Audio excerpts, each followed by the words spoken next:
With less than 30 games left in the NBA season, there is still a reason to watch all 30 NBA teams. Now, there's more of a reason to watch some rather than others, and that's why we're going to go quickly through each and every team. Some of them are a little bit of a stretch, and some of them are pretty obvious. But let me know, who are you going to be watching mostly the rest of the season? That's not your favorite team, okay? Not your favorite team. Starting off with the Detroit Pistons, the worst team in the league. Why should I still care to watch the Pistons? They're obviously out of playoff contention. Well, because I'm excited to see what Jalen Duren, Jaden Ivey, and Cade Cunningham can really turn into. I think this is the making of a young core. Jaden Ivey's going to be upset that Killian Hayes got the starts all year, and Jaden Ivey is going to start popping off. Just you watch. This trio will be in Detroit for a while, hopefully. The Washington Wizards. What guy are we going to build around? You have Jordan Poole, you have Kyle Kuzma, but is it really something to start a franchise around? The Portland Trailblazers. Next move. Like, what are they going to do? How are they going to get better? It was surprising to see that they didn't trade Malcolm Brogdon at the deadline. They got to kind of find a direction for themselves. Also, Scoot Henderson is starting to play well. He's shooting a little bit better. He's making his moves, so keep watching Scoot. The San Antonio Spurs, obviously Victor Wembanyama. He put up a 5x5 last night against the Lakers with 27 points. That's insane, man. Obviously, we just want to see Wemby and the chemistry grow with the rest of his teammates there. Hopefully, he gets the ball more, and hopefully, we can really see how dominant he can be in this league. Memphis Grizzlies. This is a tough one because most of their guys are injured. They've obviously really given up on this season, and there's not much they can do, but they still have a bunch of young guys who are playing. They beat the Milwaukee Bucks just a couple days before the All-Star break with guys like Gigi Jackson and Vincent. They got a lot of dogs right now. They got to go out and prove it. They're scrappy. So they have to prove to the general manager that they're worth keeping around when John Morant and Trip J and Desmond Bain and Brandon Clark are all healthy, or at least prove that they are a valuable trade piece to other GMs so that they can find a role somewhere in this league. The Charlotte Hornets are getting a little bit more fun to watch. Hopefully LaMelo Ball gets back. Fun to see this whole team switch up. All right, they made a lot of moves at the deadline. They moved PJ Washington, they moved Gordon Hayward, they moved Terry Rozier. Now there's a lot more minutes for these younger guys to see what they can do. The Houston Rockets. There's really not much of a reason, if I'm being completely honest. This is what I stretch for, and the stretch is Alperen Sengun, averaging 21.5 points per game. He's got his 9 rebounds. He's got his 5 assists. He's doing really well. The Toronto Raptors, they've thrown in the towel, but how good is Scotty Barnes? They went all in on Scotty Barnes, trading away OG Anunoby and Pascal Siakam. Was it worth it? What is Scotty? What can he do?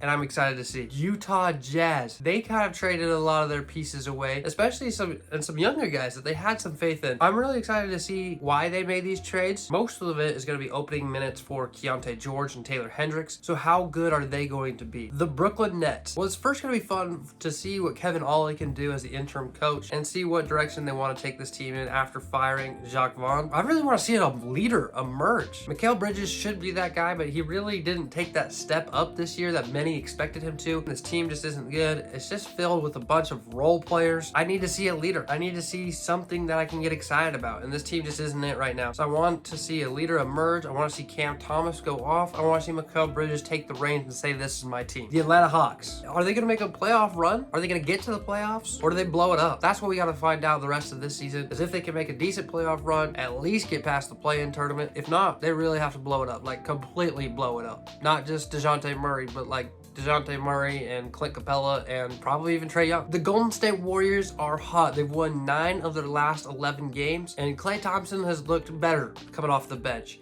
Obviously, the 35 points against the Utah Jazz the game before the All-Star break. Can they keep that going? I mean, this team is playing great. Draymond's staying out of trouble. He's bringing the energy like he does. Jonathan Kuminga is having a great season. Is he going to continue that? All these great questions. Podziemski, I mean, he's having a great rookie year. Can the Warriors make a deep playoff run? Because even if they just make the play-in tournament, I'm still confident they could win a first-round playoff match. Another team that could win a first-round playoff or even a second round coming out of the play-in tournament is the Los Angeles Lakers. They got smoked last night, or a couple nights ago, by the Warriors without LeBron.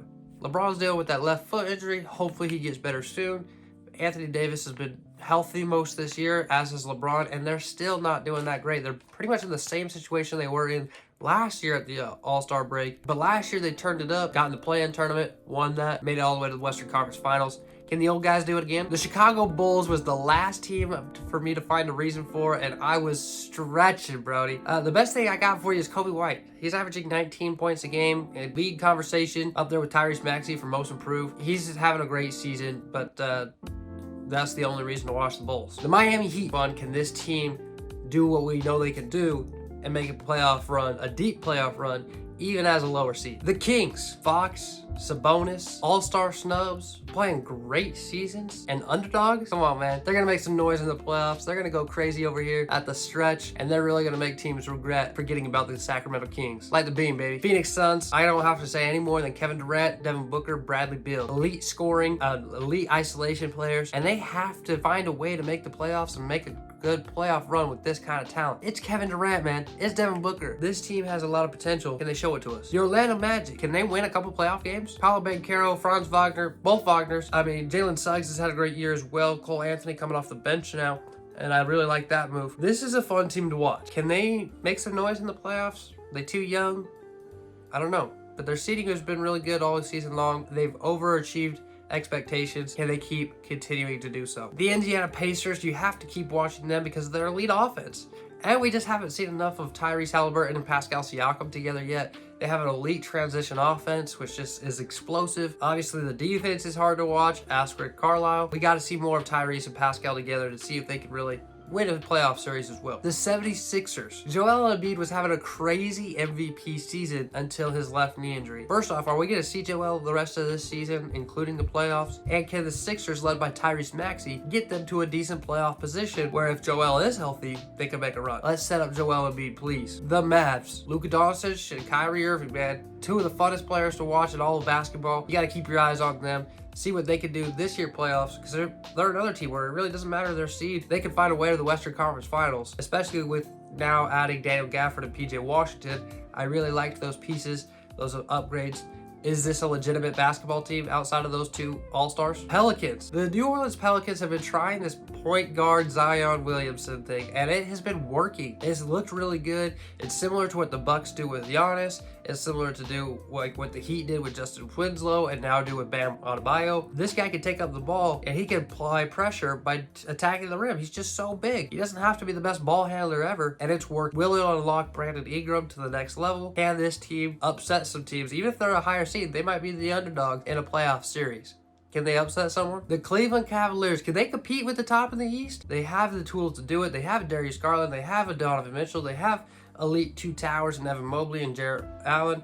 Sam Merrill's playing great off the bench. Max Strus is still shooting the ball well. They've got all the assets. Can they make a run? Can they compete with the top? They got to prove it here at the stretch and also in the playoffs. Let's see if Cleveland can do it. The New York Knicks, how good are they actually? We just haven't been able to see this Knicks team together because they've made so many trades in the season, whether it be OG Anunoby or at the deadline with Bojan and Alec Burks, but they just also haven't been healthy. We're not sure if Julius Randle's even going to come back this season, and if he does, we really need to see what kind of scorer he is in the playoffs to see if Jalen Brunson, Julius Randle, OG Anunoby, and Mitchell Robinson can really make a playoff run. This is a deep team, man, and I'm excited. I really think they could find themselves in the Eastern Conference Finals as well. The Denver Nuggets, simple. Can they go back-to-back? They're a fun team to watch. Jokic is a guy you always have to keep your eye on. Jamal Murray, Michael Porter Jr. can light up the score sheet at any moment. Aaron Gordon's going to do his thing on both sides of the court, though he needs to start shooting the ball better. Is this team poised for a back-to-back? The Milwaukee Bucks, Giannis, Dame, Doc Rivers. We got to see how this trio does together. All right, Doc has improved the defense, but it hasn't translated into wins yet. This defense needs to step it up. Giannis and Dame have to get back to themselves to keep this team in a top playoff seed and make a deep run in the playoffs going for that championship. But Doc really has to be the one to make the adjustments. The Los Angeles Clippers, Doc's old team. PG, Russ, Harden, they're one of the favorites to win the NBA Finals. Can they do it?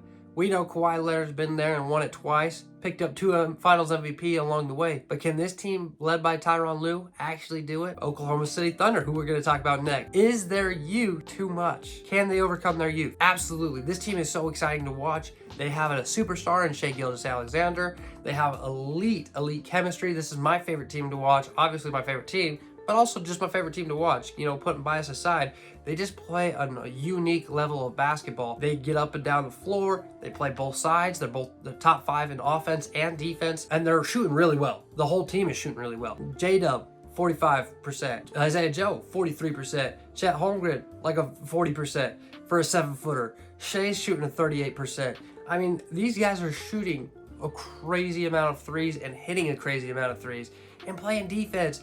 even when they're going small ball. So I'm excited to see this team. I think they can still make a legitimate championship push regardless of their age. The Boston Celtics, the favorite of them all. Is this the year? Jason Tatum has been so close so many times and just hasn't been able to squeeze it out. Can him and JB finally pull it together with Kristaps Porzingis? Is this the team to get it to the finals? I think it absolutely could be. They could be bringing home a championship to Boston. We just got to watch and see. The Minnesota Timberwolves, can their defense win a championship? Because their offense has struggled to close out games. Can their defense be enough? And I don't think it can be, but I'm excited to see. Can Anthony Edwards turn up at the end of games enough to clutch it out, to get those big wins, to make it in the playoffs? We'll find out. There's a lot of youth in these playoffs, and I'm super excited to see it. We got a lot of players to keep our eye on, whether it's Luka Doncic, whether it's Giannis Antetokounmpo, whether it's Joker, whether it's Shai Gilgeous-Alexander, whether it's X factors like Michael Porter Jr. or J-Dub or Darius Garland or Sam Merrill even, okay? There is a lot of things to watch left in the NBA. The trade deadline didn't shake things up a ton, but it shook it up enough. So there's still a reason to watch every single ball club. Let me know what your reason is to watch your favorite team, and I will be in the comments.